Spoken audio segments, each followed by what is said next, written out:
The Doge Chronicles continue as they spy a missing $4.7 trillion at the Treasury, sparking calls for an audit of Fort Knox. The president of Argentina gets in on the meme coin game, and it does not go well. Trump says if you save your country, you committed no crime, but I think we might benefit from some additional context on that. Grok 3 drops, and Elon thinks it's on track to win a Nobel Prize. Meta is proving AI can read minds, and energy dominance gets an EO. Ashley St. Clair gets an Elon baby, and Germany does its best impression of the modern Gestapo as they arrest people for, you guessed it, memes. Drew, believe it or not, this is real life. We are here, man. 4.7 trillion. Like, yeah, that's not a small number. Yeah. That's crazy. And we should clarify exactly what that means. So everything that the government spends, just as in your own house, you have a field in which you can say, this is what this expenditure is for.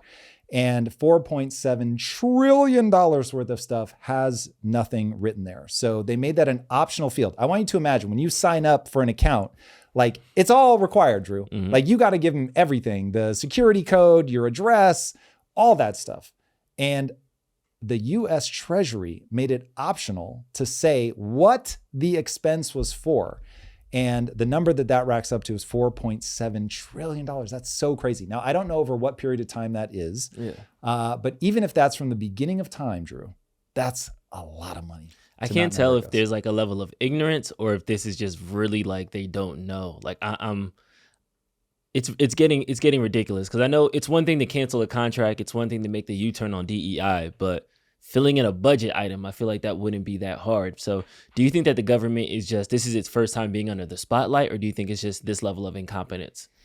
Well, I think it's both. I think it's this level of incompetence, and because nobody's put a spotlight on it and thusly made the demand that we're going to make this better. And then because that demand has never been made, then it's just allowed to go on and on and on and on and on. Now, listen, the government is insanely complicated, and I do not want this to sound like it's easy, but there is an idea in business called velocity made good. It is the thing when people talk about why are some entrepreneurs, like Elon Musk, able to do just incredible things and other entrepreneurs are not able to get their company going. Something like 96% of all businesses fail to reach, is it $1 million? It's a distressingly low number. And velocity made good is a nautical term, and it comes from angling your sails in a way that you're able to capture the energy of the wind and point your vessel in as close to a straight line as where you're trying to go. You often have to tack back and forth in order to get the wind and get the momentum going. But the idea being that there's a big difference between generating a bunch of energy, so running the government, like there's just a lot of money flowing through the system, and actually generating momentum, like accurate directional momentum based on that energy. And when you see that level of incompetence of not doing something as simple as marking down what exactly is this expense for, you begin to understand why everybody thinks of the government as this incredibly plotting thing, that it's like the DMV at scale, that this is not a well-run organization. There's no evolutionary pressure for the organization to run well, because unlike a business, which you either can pay your employees or you cannot, the government has two tools at its disposal that will make sure that it can always pay its employees no matter how incompetent the employee is, no matter how incompetent the government is. They can, by force, extract money from you, known as taxes. They can literally put you in prison if you don't, and they can print money. So even if they're not able to create an environment in which the people can be so productive that they make more money than we spend for all of our government services, they can just make money up out of thin air, which people have heard me talk a lot about. And not only is that horrible in that it makes the rich richer and the poor poorer without asking people's permission, but you also end up with a government that is wildly inefficient and becomes the barnacles on the turtle that end up drowning the turtle. It's ridiculous. And I'm more nervous about it because I feel like the more we uncover from government, we're going to see that it's one thing to expose the media. It's one thing to show that, okay, 60 Minutes was lying.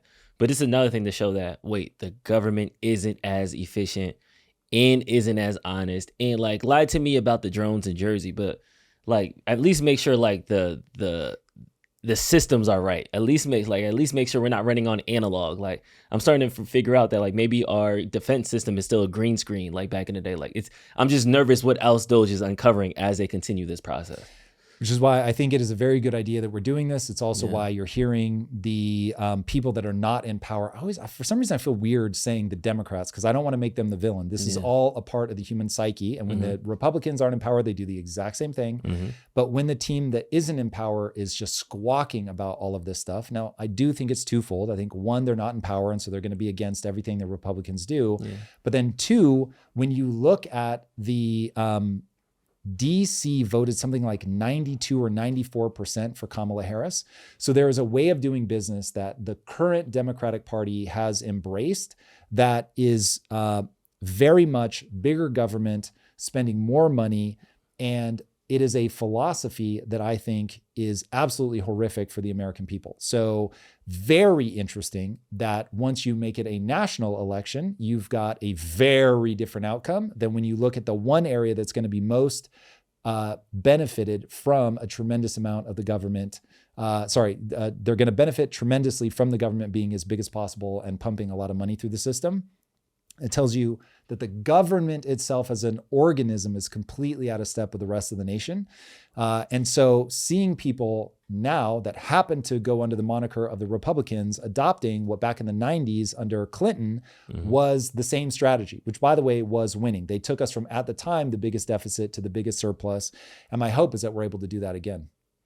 Well, Elon's seen one empty budget item. He wants to make sure something else isn't empty. There's been a call on Twitter to have him audit Fort Knox. It started with the exchange from Zero Hedge on Twitter.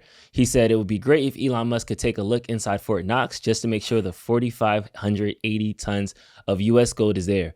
Last time anyone looked was 50 years ago in 1974. Oh my God, that's so Then crazy. Elon responded, surely it's reviewed at least every year. It should be. It isn't. Yeah. I'm going to be honest, that gold's not there. I don't think it's there. Do you think we still got it? No. I don't think we got it either. My instinct is that we have loaned that money out. It's not that I think it was stolen. It's that the way that you can loan it out to somebody who can loan it out to somebody who can loan it out to somebody. Kind of like how banks do. Yeah. It's called rehypothecation, I think.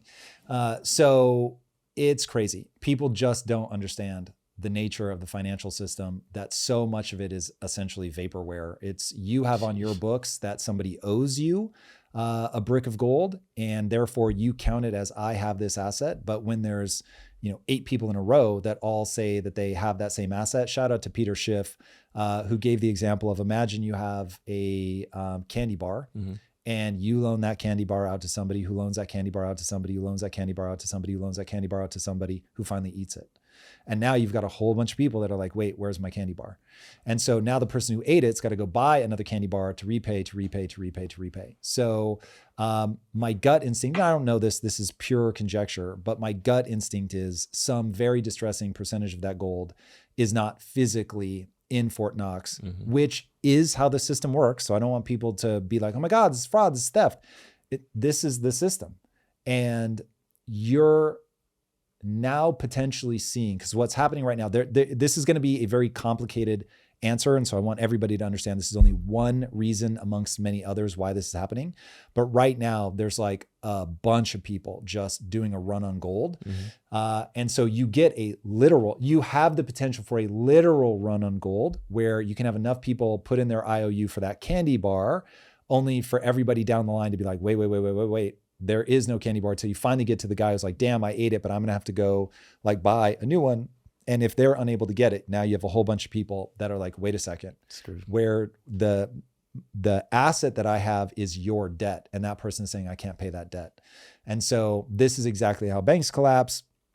I think people will be freaked out just as when they look at commercial banking, they'll realize that most small banks, and let me scrap that. Every bank on planet Earth is functionally insolvent. And that's why bank runs are always this looming fear. And the reality is just not everybody needs their money all at once. But the second people have a reason to say, I want my money back, if enough people do it at once, you run into banking crisis. And this was the whole thing. This was about a year ago when Silicon Valley Bank went under.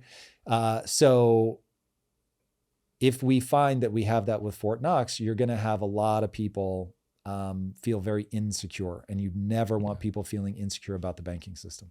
I was going to save this for Conspiracy Corner, but since we're talking about it, I'm going to bring it up now. This is coming from Walker America on X. He said, here's what's going to happen. Elon pushes Trump to audit Fort Knox. Then the audit reveals that there's less than 500 tons of gold. What's supposed to be in there is 44,580. I don't think it's 44,000, right? It's 4,800 and something. Yeah, 4,580. There we go. Trump realizes China and Russia have way more gold than the U.S., but very little Bitcoin. Trump issues EO for strategic Bitcoin reserve, citing national security. Money printer go brrr, and U.S. buys as much Bitcoin as the market will sell. Price of gold collapses in BTC terms. China and Russia realize Trump got the jump on them and start trying to acquire Bitcoin. Price of gold collapses further. Peter Schiff is admitted to a mental hospital. What's your take? I mean, that's a Bitcoiner. So it's like, look, that is a plausible scenario. Like if those, between each of those points, there's probably 7 steps that have to happen. Mm-hmm. So, but it is a very plausible chain of events. I just doubt very much you're going to see anything like that. It'll be a bunch of fractaling trees. So it'll be like, you audit it and there's less gold, but it's not 500. Trump realizes that China, Russia, and a bunch of central banks have been buying up gold, but very little Bitcoin. Maybe he looks at our strategic reserve or looks at the amount of Bitcoin we have and goes, let's make it a strategic reserve. But he doesn't turn on the printer because I like to think myself and a whole lot of other people would start screaming, holy hell, if he's printing money. And I don't give a fuck if he's doing it to buy Bitcoin, because now you are saying, dear poor people, fuck you. We're going to buy a bunch of Bitcoin and we're just going to take the purchasing power from you. That would be so outrageous. Wow, would myself and a lot of other people be excruciatingly angry. That's the kind of thing that I yell and scream about, that I go to Washington, D.C., stand on somebody's lawn saying, yo, this is fucked up. So yeah, I really like step 5 alone would unleash holy hell from a lot of people. And it is literally the most cynical thing in the universe to say money print to buy Bitcoin, because that makes it sound like Americans are just going to default, be advantaged by it, which they're not. And even if look, I want to see America win, but let me think about this. Would the global poor get battered? The global poor doesn't directly own US debt, but their country does. It just seems like it could be devastating. It's immoral to do. So whether it ends up being devastating outside of the US or not, it's immoral.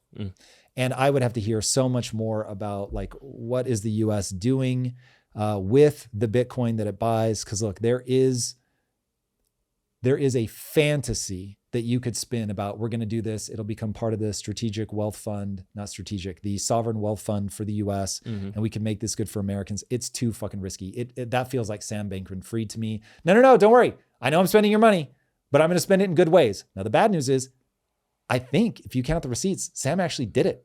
If they had just left him the fuck alone, he would have been able to pay everybody back. But everybody agrees, you can't fucking do that. And so if you can't do it at the company level, you should not be able to do it at the country level. It's just as fucking risky. So ipso facto, that's where it was at. Oh, if you guys were here for the episode prep, you would be in on that inside joke, which... Reminder to join us live for episode prep Tuesdays, Thursdays, and Fridays at 8 a.m. Awesome. Next, in AI news, Grok 3 released. It shows some of its benchmarks dominating DeepSeek, Gemini, and O3 Mini. And Elon made an interesting assumption of what he sees the future of AI happening. Earth and Mars transit occurs every 26 months. We're currently in a transit window approximately.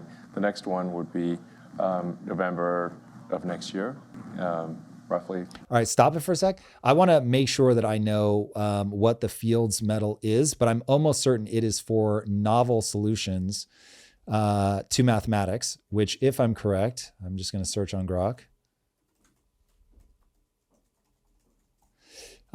If I'm correct about that. All right. The Fields Medal is a prestigious international award given to mathematicians under the age of 40 for their outstanding contributions to the field of mathematics, often described as the Nobel Prize of Mathematics. It was first awarded in 1936 and is presented every 4 years at the International. Okay. So this is for doing something that hasn't been done. Like you've got a breakthrough or an insight into mathematics that, that is really helping to shape the entire field of mathematics. Now, imagine that's coming from AI. Now, imagine how scalable that is. So you can just scale AI, scale. To give you an idea, Jensen Huang at NVIDIA has made for $500 something that runs their entire AI. So now, how many of those can you spin up? 1 million? More? So now, more in fact. So now you're dealing with something where you can put that level of intelligence, especially as the inference side of this gets better. So the model, hard part. Inference, far easier, certainly cheaper. And if you have 1 million people who are capable of winning the Fields Medal, dude, this is how things start advancing really quickly. You put them all like in a room type thing. Yeah. So imagine, like when I've said, look, AI on a long enough timeline drives energy costs to zero. But when I say that, I mean it's going to have breakthroughs. Yeah. And the reason that I get very excited about anybody who talks about AI should be maximally truth-seeking, meaning getting to the physics of things, like actually understanding the nature of mathematics, understanding the nature of physics. Now you can have breakthroughs that we haven't had before, and breakthroughs unlock things. They make things possible that weren't previously possible. So now you really do enter an age of abundance if we're able to do that. So anyway, hit play, because Elon goes on to he makes a crazy claim, I think, but. So this year or next year? That's what it comes down to. I so wanted the other guy to answer that, like whether does he really think it's going to happen that fast? Pause it for a second. Because look, Elon is notoriously terrible at timelines, but even if he's off by a factor of 5 off of his outside estimate of 2 years, that's only 10 years, man. In 10 years, in 10 years to have 1 million, 5 million, 10 million of these brains capable of generating those kind of insights, it will require inference to get very good. But whoa, that's crazy advancement. That's 20,000 years of advancement in an afternoon. Like really, I mean that literally. So crazy. I'm looking forward to it because I actually want to see the problems get solved now. Like, I like that AI can order me a pizza. I like that it can stay on hold for me. But now it's like, okay, if you can win the Fields Medal, if you can get the Nobel Peace Prize, I need 6 of you to get together in a room and teach us how we can get to Mars. I need 6 of you to get into a room and teach us how we can drive, like how we can have clean water in third world countries. Like, let's actually start turning the corner with the intelligence. So I'm excited for that part of it. If winning the medal means that they will then be able to solve those novel problems. They will be able to. I want you to imagine this is the AI in Africa that's going to teach you how to do clean water. You get access to an iPad that whatever, like I'm not saying those are free, but you can get an outdated one that's pretty cheap, access a model that's open source, which my boy Emad Mostak is working as furiously as he can to make sure that everybody everywhere all at once has access to AI. You go and say, how do you build a well? Boom, it gives you the answers. And then you go, okay, 17 of those parts we don't have here. Please scour the web for the cheapest version of that. And it will give it to you. Or connect me with the NGOs that'll donate the money, whatever. And now you're able to be self-sufficient. It teaches you how to do it. It helps you find the cheapest parts or recycle things. Like you give it a photo of like, here's a broken down moped that we have. How do we turn this into clean water? It will actually be able to do that. Not today, but like when you've got, if this is true, and a few years from now, let's just go all the way to 10, 10 years from now, you've got something capable of winning the Fields Medal. Dude, show it a picture of the 17 pieces of rusty metal that you have, and it's going to tell you exactly what you need to do, what to look for the highest likelihood of striking water. I mean, it's just nuts. And I know you're excited for this next announcement because then Elon also threw his hat into the game development ring. So where we're going to see that progress on, solving physics problems, solving math problems, it seems like he also wants to scale Grok to help him develop video games, which is going to definitely help with the Kaizen project. We hope. So I don't know what he's going to do. So I don't know if he's going to close source this.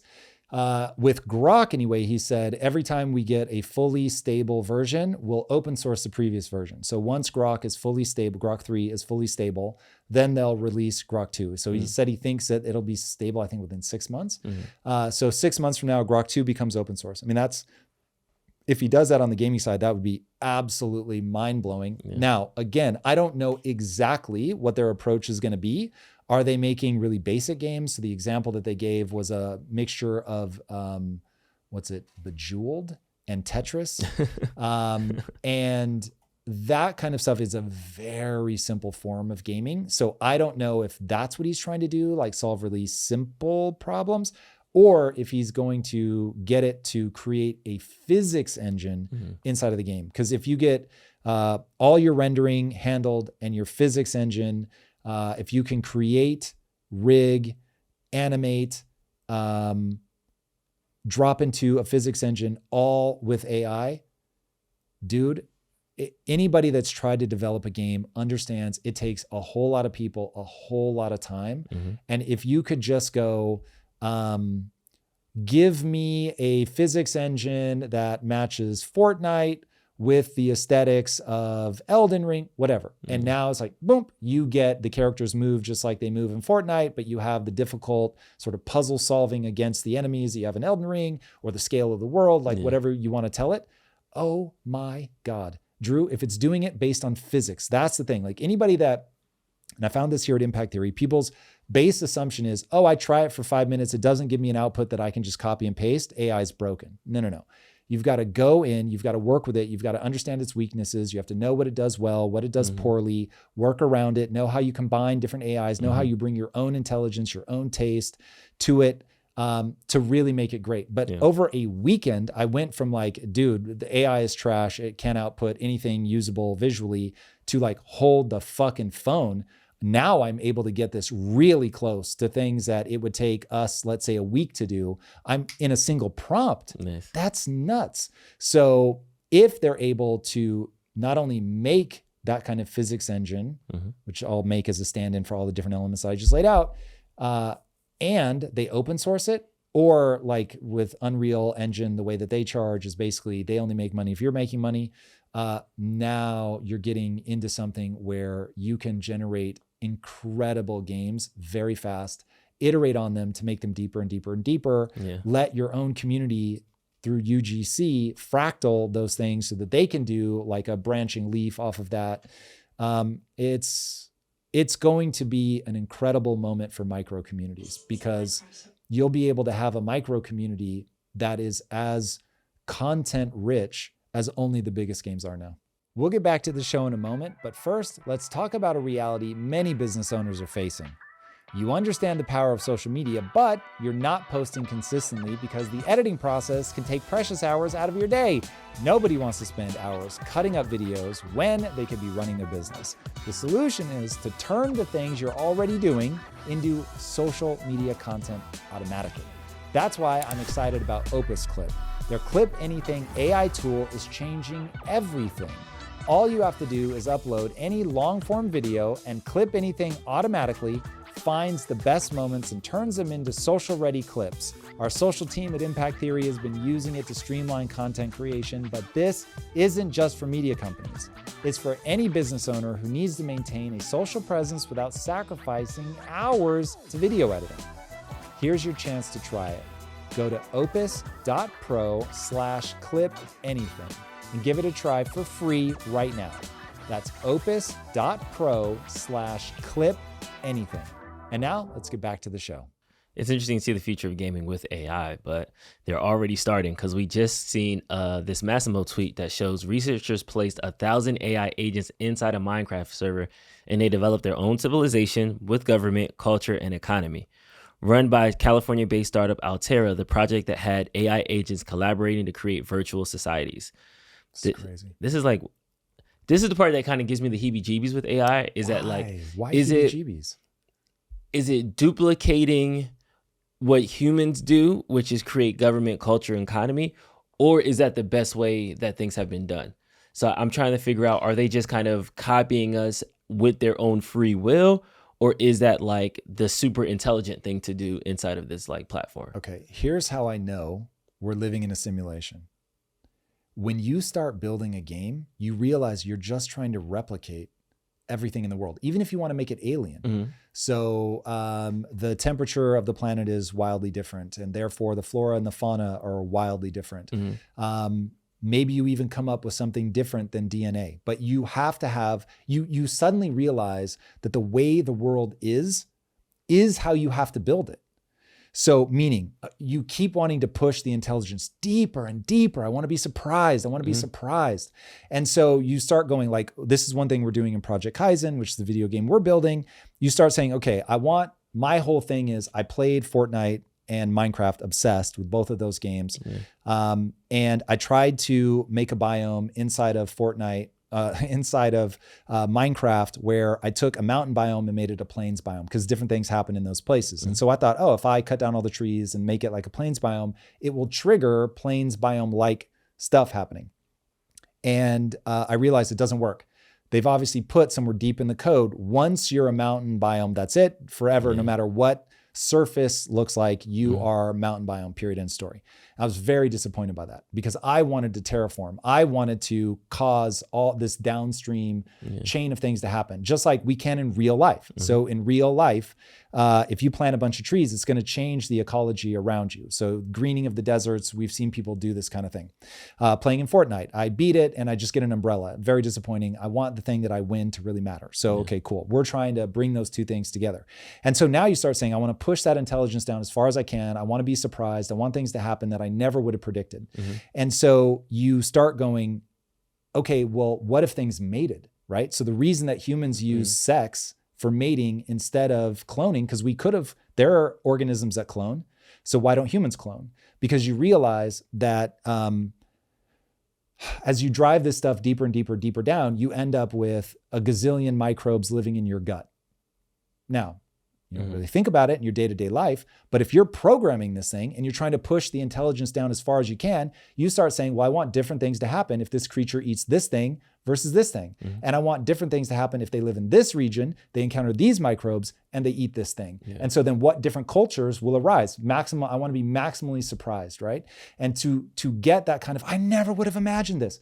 You've got to push that intelligence down as far as you can, all the way to, like humans, you're essentially a bunch of cells competing antagonistically against each other, but you come together in this whole that you call Tom or Drew, and you have this common objective for a period of time, and then you die, right?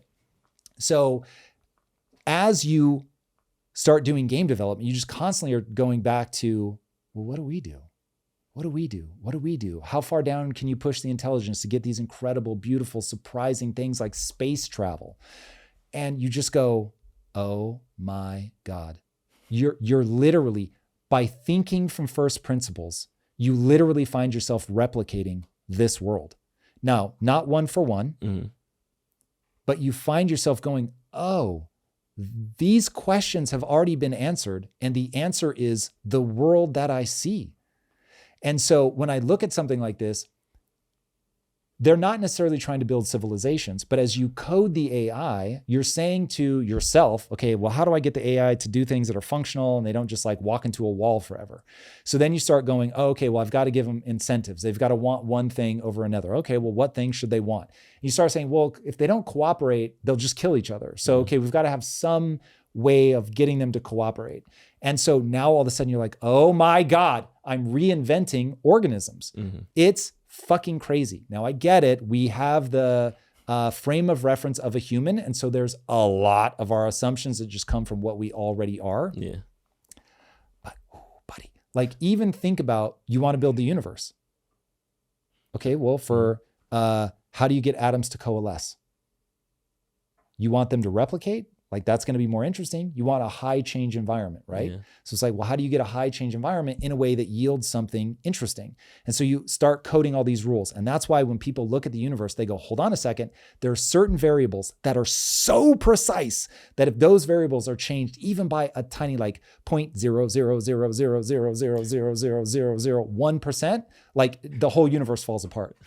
That's so precise. No way. Yeah. This is somebody click-clacking on a keyboard somewhere. Now, that's obviously not literally true, but it does make you wonder. So anyway, to answer the actual question you asked, when you're trying to push that intelligence lower, you end up realizing that we function like the very things that when you're just trying to create something interesting emerges. So they're emergent properties, Drew. I was going to push on the creator thing. Please. Because it's like you said, it seems like there's somebody behind everything, like just click-clacking. Or maybe there's somebody who put it all together in the beginning. Yeah, like God? Yes. Yeah. Look, okay. I'm not religious. I don't believe in God. Now, when I say that, what I mean is the vision that people have captured in religious texts is almost certainly not accurate. Now, okay, let me give you one stat why I think that's true. Nowhere in the Bible does it say you're not living in a locally real universe. But that is true, and we can prove it. Meaning, a very simplistic way of saying this that is going to make all the physicists roll in their fucking graves, but is to say that you don't render the universe unless you're looking at it. So if you were the only person in the universe and you turn away from something, that thing is literally a probability cloud, okay? Quantum physics.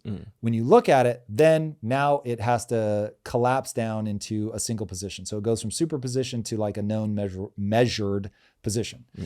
That's not mentioned in the Bible. It's in a different way. It's not called physics, and it's not called probability clouds. So the only thing I push back on, there's clearly something. Why something instead of nothing? That's the ultimate question, right? We exist. We know there's something, even if I'm a dream in somebody else's head. I know it exists. So I don't think we've captured it in the right way. And I don't want my imagination limited by the very useful thing that is religion, but set that aside. I want to remain open to what the real answer is. So I stand in awe of the universe, knowing there's something, we could call it a creator, whatever. I just don't think that humans know what that thing is. Have you seen Men in Black? I think they nailed it at the end when they say that our whole galaxy is just a marble in a very big like. I think it was our whole universe, wasn't it? Yeah. That was it's crazy, bro. 100%. Well, it's not all sunshine and rainbows in AI world. This is a rendering from that imitates Studio Ghibli's iconic classical style. People hate it. The comments aren't nice. I want to get naked, smear myself in butter, and just watch this over and over and over. Not everybody likes this, Drew, but I do. This is so incredible. Get the butter, Drew. I didn't need that visual because we didn't need this. We didn't need to get naked. We all need. We didn't need the butter. Especially the butter. But this is amazing. But this is going back to what we said off camera. Like, art is supposed to inspire other art. So, can you own an art style? Like, is that supposed to be you, or is that the ultimate compliment that people want to duplicate it? I get why people are furious. Yeah. There's a guy named Maciej Kuciera who we worked with back on Neon Future, the comic book, and he did some art for Steve Aoki and I. Breathtaking. That dude is unbelievably talented. And I won't lie. Over the weekend, he sent me some stuff that he's doing with AI, and I was a little sad that this was no longer him like painstakingly making these incredible works of art. Now, he'll be the first to tell you, he's just stealing from 90s anime. He's just literally, his style is 90s anime style. But like, there is something a little different about it. And I couldn't love his style anymore if I tried. I mean, just unbelievable. So I'm glad that he was able to learn from 90s anime artists and turn that into something new. There's no doubt 90s anime people would look at him and be like, bro, you're just like ripping us off, which he would also admit. But he put enough on it that it's beautiful, and knowing that a human did it and all that, there is a part of me that still responds to that. So I get where people are coming from of like, you don't want to see somebody now be able to go, dear AI, make me that thing that looks exactly like Maciej Kuciera. Just like people are saying, hey, I hate that AI is able to make something like Miyazaki would make it, which is the style that we were showing there from Studio Ghibli. And so I get it. The reason that I want to smear myself in butter, because I am so turned on by this, is that it unleashes a level of efficiency. So there is a 4-second shot from one of Miyazaki's films, I don't remember which one, that took an animator a year to do. Sheesh. And I understand the human impulse to be like, this is such a work of art that they would suffer and work that hard to create that thing. But the reality is when I watch it, it goes by in 4 seconds and like whatever.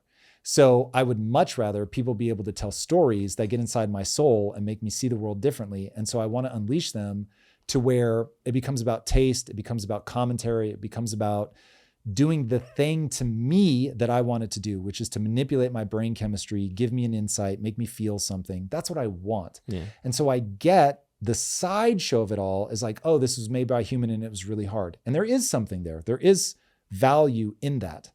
But the vitriol of this, I think, misses the point. And the same people that get mad seeing anime in particular being so faithfully recreated are the ones that are like, you got to pay animators more. There's no money. Yeah. There's no money. There's no money to pay them more. Like, this is why all the animators, specifically in anime, have to do everything in consortiums, because it's this niche, beautiful, incredibly painstaking, incredibly expensive art form.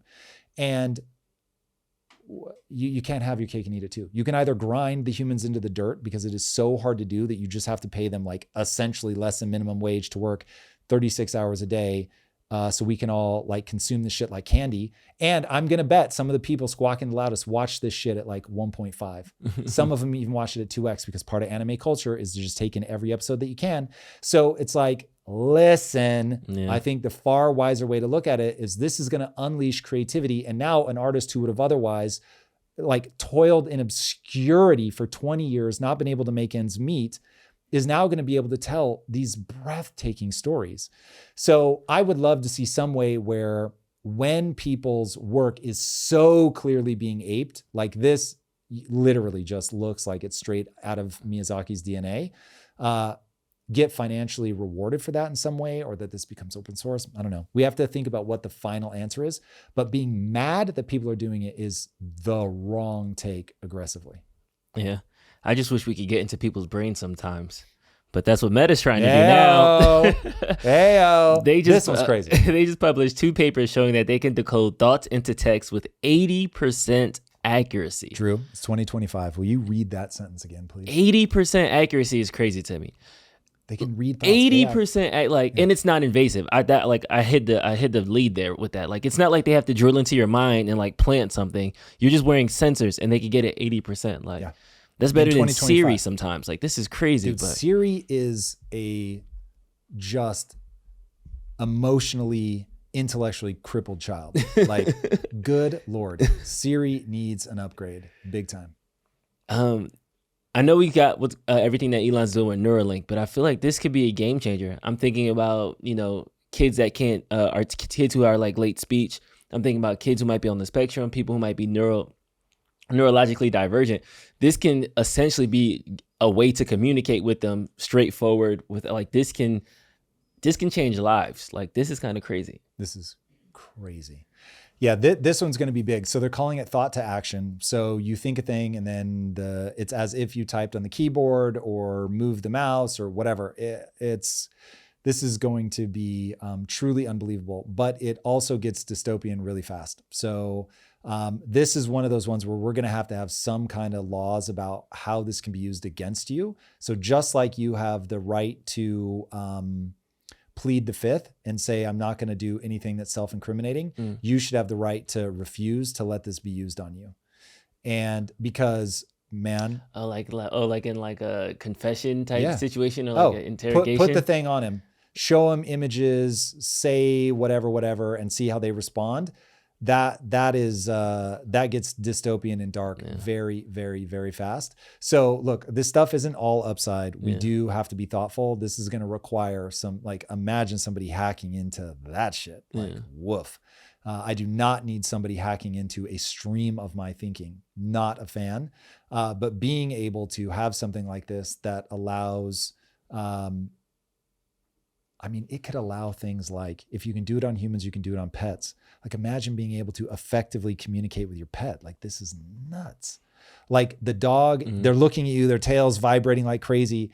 And the AI is like, oh, they want the ball, they want the food, they, whatever. Oh my God. But, okay. So like, I know when I think, I say it in my head and then I kind of, there's that like process. Do you think dogs are talking in their head? No, definitely not. So you think it's just like silence? Because you said read the dog's mind. Have you ever gotten into a flow state? Like when you're just like locked in? Yeah, you're just doing the thing. You're not thinking. Bruce Lee has a quote, I kick to the point where I don't think kick, I just kick. So I think that's where animals are. They're having as far as I can tell, they're having a very rich emotional life. They are, in fact, my daughter was, she was hurt last night, like emotionally hurt. And she did a naughty thing. And so she got locked up. And when I let her out, she was just sad. And she made me come pick her up and then took her into the bedroom to see her mommy. And then it was like slowly she warmed up and wanted kisses. And I'm like, this dog is having an emotional experience. So it's not like they're thinking in English, although they may know words like, I know that treats, my dogs know that word. So they possibly are thinking something like that. But it's more just imagery, emotion, feeling. But to a scanner, it's just pattern.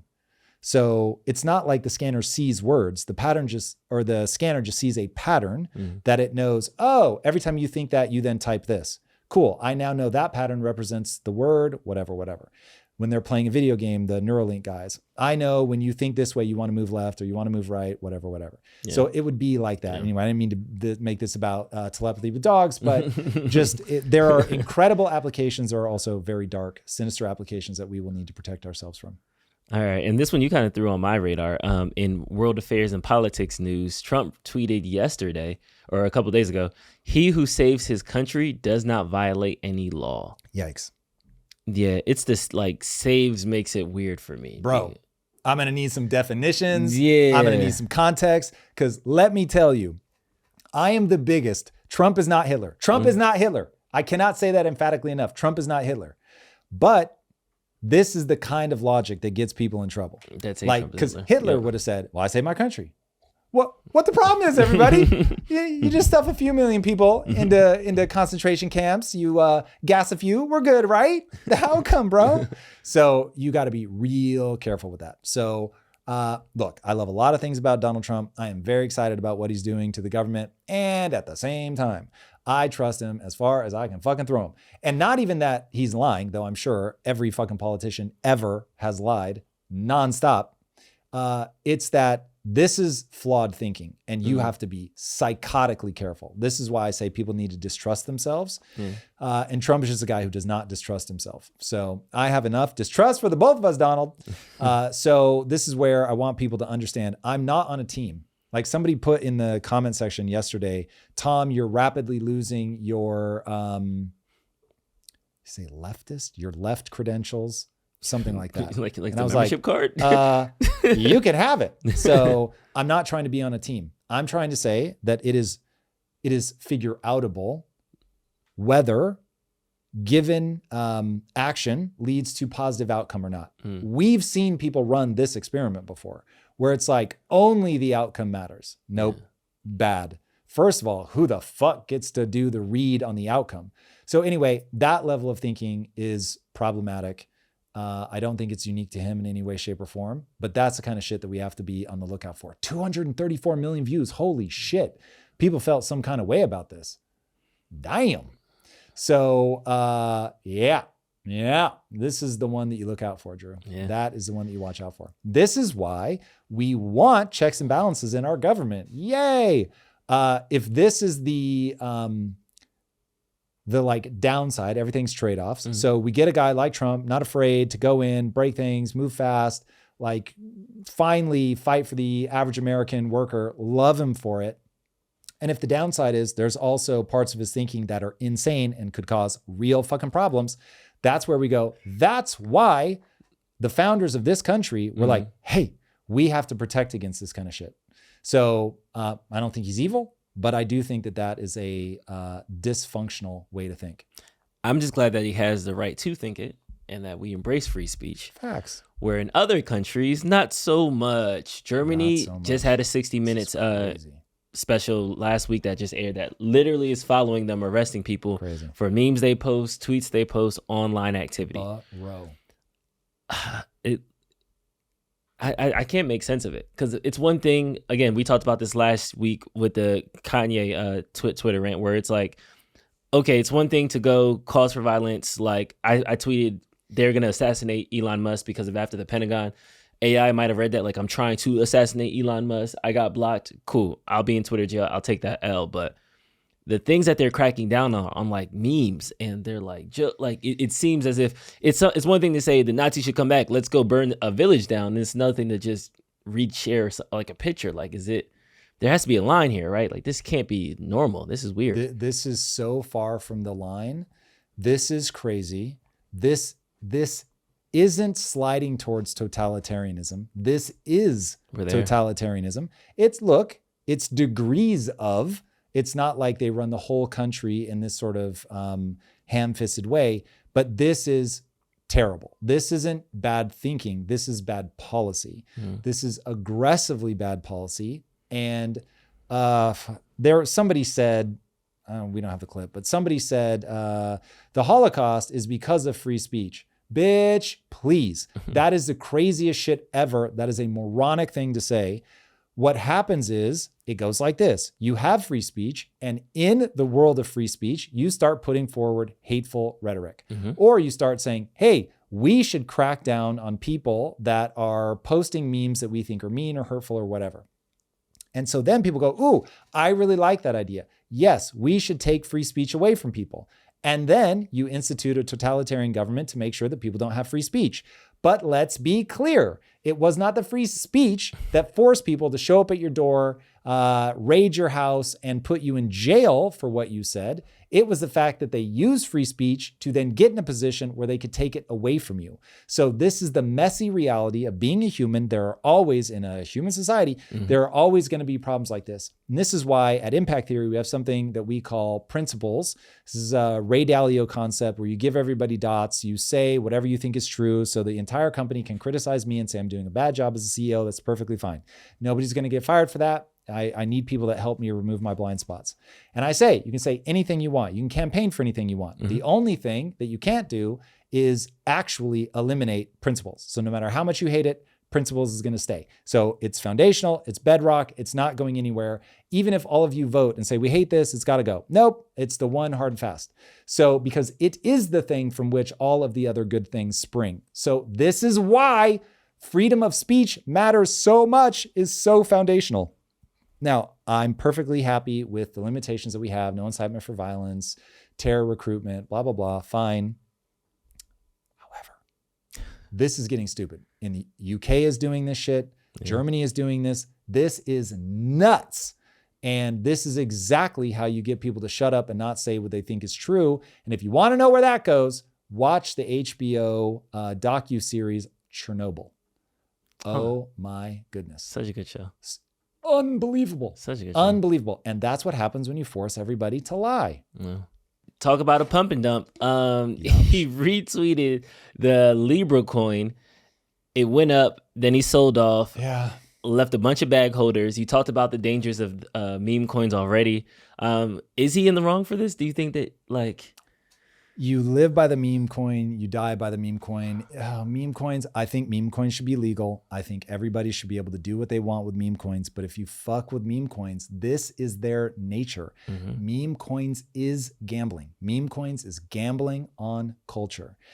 I believe you should absolutely be able to gamble on culture. I think you should be able to gamble on anything you want. And does that mean that that people who are either extremely emotionally reactive, meaning they get very excited and they can't stop themselves from taking an action, or they don't have the cognitive horsepower and therefore are going to get themselves in trouble? Is that going to happen? Yes, it is. Do I think that meme coin should have some regulation around it? Yeah, light touch. But I think it is pretty disgusting that the way it works when you have money printing is you must buy assets in order to get ahead. They've created I'm glad. This is what I'm about to say is a good thing.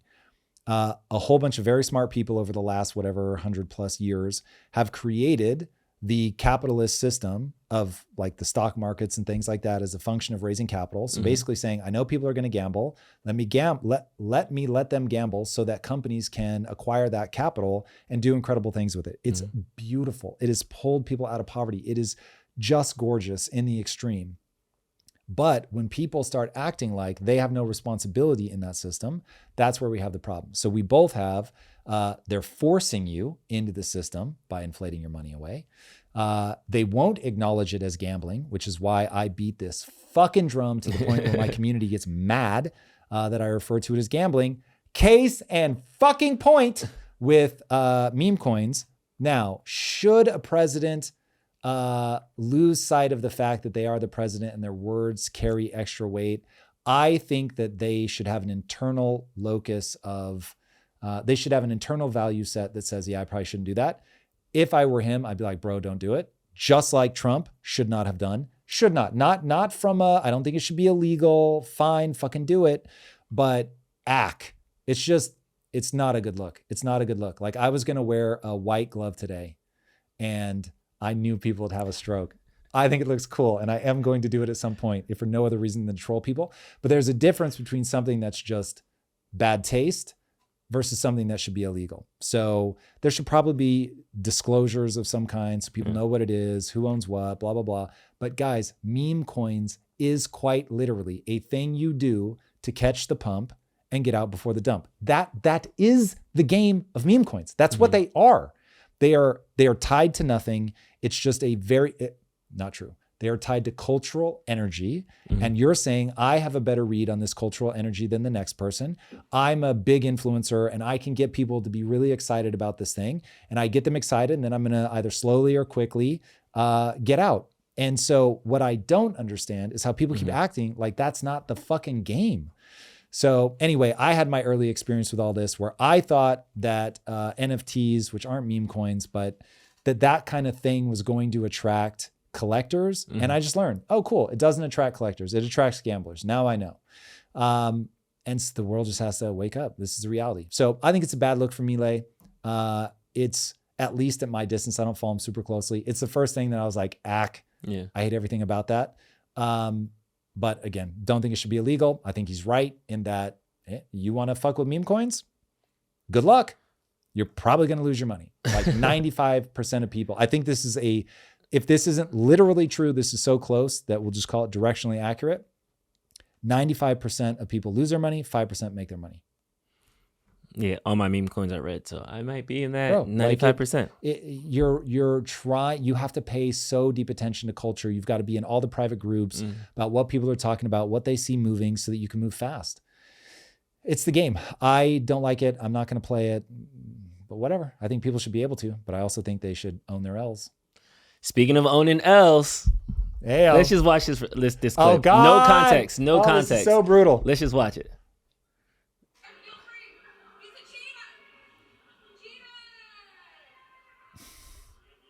I didn't hear the background noise the first time. Yeah.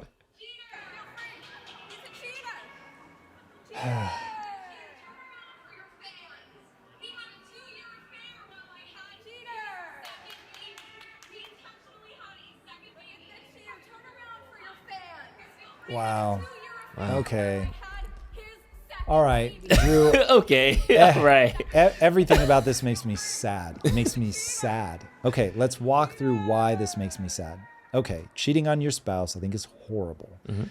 What makes love the wonderful thing that it is, marriage, committed relationship. What makes it wonderful is that life is hard, and you're now going to have a partner in all the ways that word carries weight. You're going to have a partner that is going to help you. You're going to help them. You've got somebody for whom, at least until you have kids, you're their number one. And it's one of the primary mechanisms by which we bring kids into this world. One of the greatest gifts that you can give to humanity.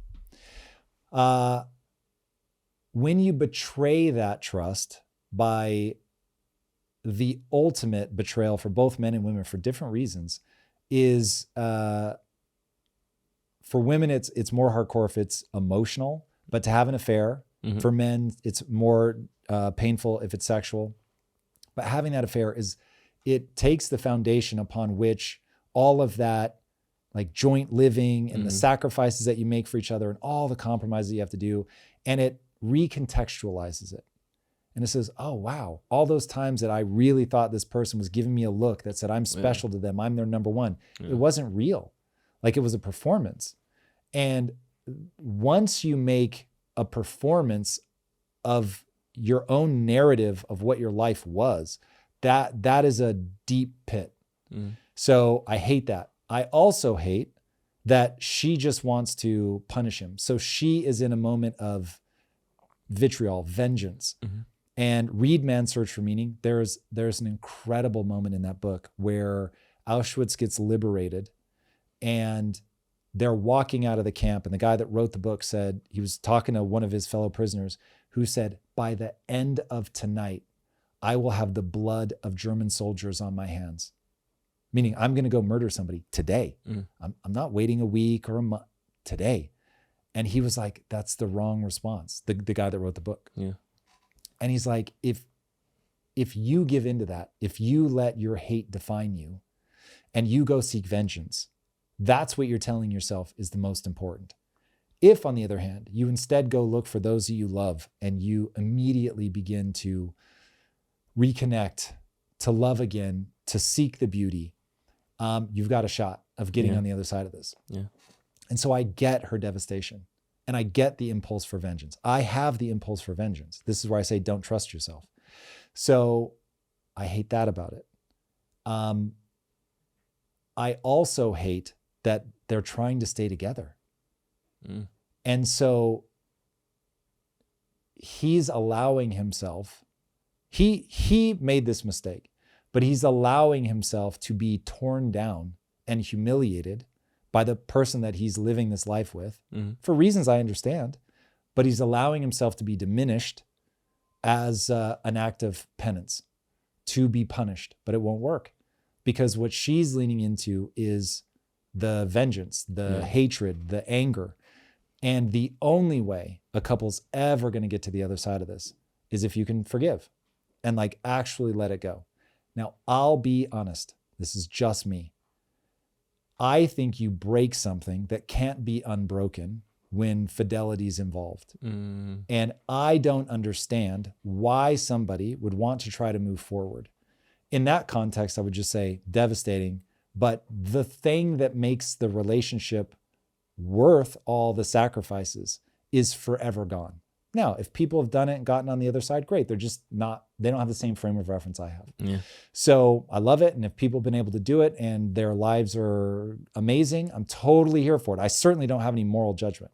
But when I look at these two, I'm just like, this is going to be fucking horrendous for the next God knows how many years. Yeah. This is not going to be a loving marriage. This is going to be her essentially testing how much pain and humiliation will he tolerate. And she will someday realize it will never quench what she feels. It's never going to help. Yeah, because what she wants is somebody that loves her and will sacrifice for her and be there for her and all of that. And it's just, she's never going to get that by punishing him. So anyway, I just hate everything about that. Yeah, I feel like this entire video could be summed up as like an emotional decision.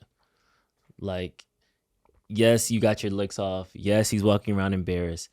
Yes, you're yelling at everybody, but you look messy. Like we would call this in the culture, like you look like a goofy because now you're airing dirty laundry in front of other people and you think you're making him look bad, but you're pushing his baby, you're getting in the same car, you're driving home. So you did all that just to embarrass your man. Yeah. You did all that just like, so you're burning down your house. So to your point, it's like what you actually want, this is not going to give to you. And from his perspective, maybe he, you know, is trying to stay for the kids. Maybe he's trying to do it like, maybe he thinks of penance. There's some noble thing on the other side of that fence. But as somebody who has like walked away from a relationship and like we had to figure out the kid situation and all that, that's not going to be satisfactory because now he's just going to be a shell of himself for the rest of his life. And he's going to be that guy that comes home, sits on the couch, watches TV and emotionally checks out. And I don't see the happy, sunshine, healthy relationship result from this. It doesn't make sense to me. No way. Hard pass. Man, well, shout out to him. Good luck. Hope they figure it out.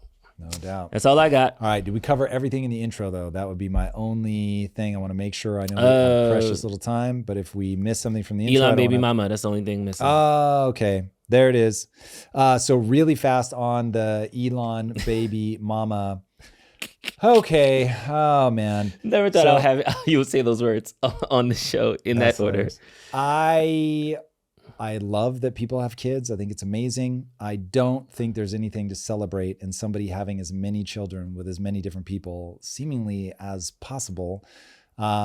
Yeah, that doesn't land for me, but I'm not a baby out with the bathwater guy. So I may take what works, discard the rest. I will not be taking relationship advice from Elon.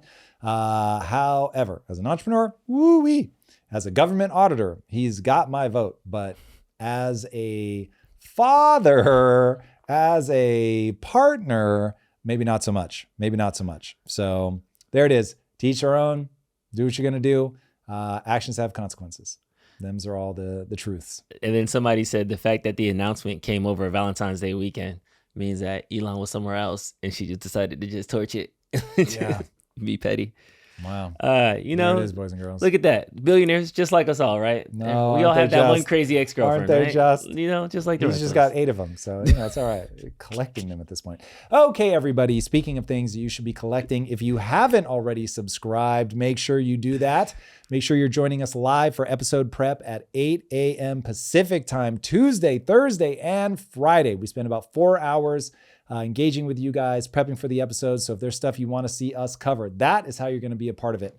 And until next time, my friends, be legendary. Take care. Peace. Here is the brutal truth about scaling. Most entrepreneurs don't outright fail, they plateau. And if you're stuck right now, you know how true that is. It could be that your revenue flatlines every time you step away, or maybe you're trapped in a commodity market that's racing to the bottom, or maybe you're one of the lucky people who is navigating a very complex partner dynamic that turns every decision into a battle. These problems and a whole lot more can seem impossible until you break them all down into first principles. My partners and I used this thinking to grow Quest Nutrition by 57,000% in our first 3 years alone and scaled to $1 billion exit. And now I'm teaching this framework to a select group of entrepreneurs who are ready to scale.